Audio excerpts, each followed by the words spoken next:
Vaya Dios, laboratory, until we meet here.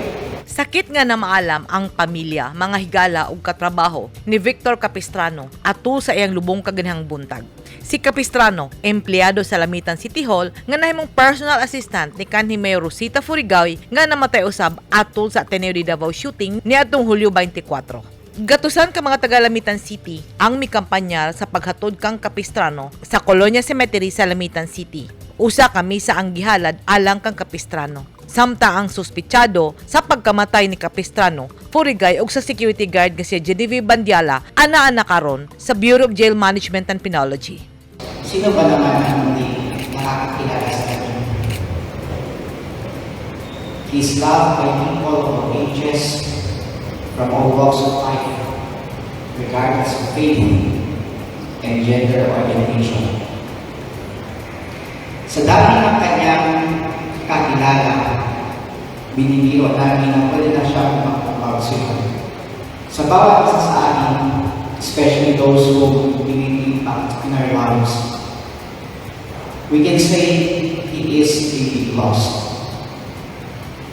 But as believers that there is life after death, his losing in this world is also his returning to our Maker.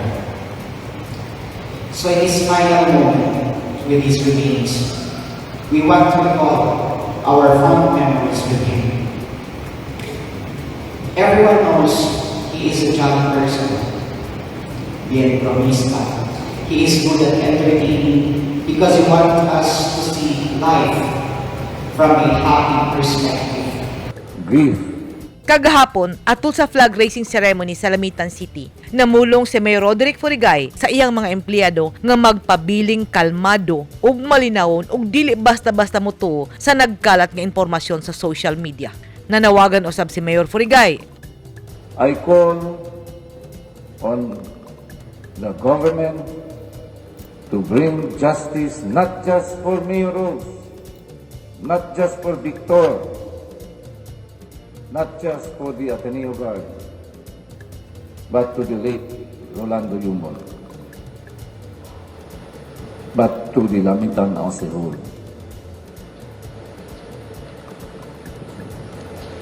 The government owes it to us, Lamiteños, because we still believe that only real justice and truth can set us all free. Samtang hatagan sa Philippine National Police og medalya ng katangi-tanging asal si Genevieve Bandiala ang security guard sa Ateneo de Manila University tungod sa iyang pagsakripisyo sa iyang kinabuhi aron unta sumpuon si Dr. Yumol sa dihang gipamusil niini si kanhi Mayor Rose Furigay ug si Capistrano. Una nang nagpahayag si Victor Yumol ang igsuon sa suspect nga walay away tali sa pamilya Yumol ug tali sa pamilya Furigay. Ang duha ka pamilya karon parehong nangita og hustisya. Edit Kadoay, News 10 Philippines. Stay safe!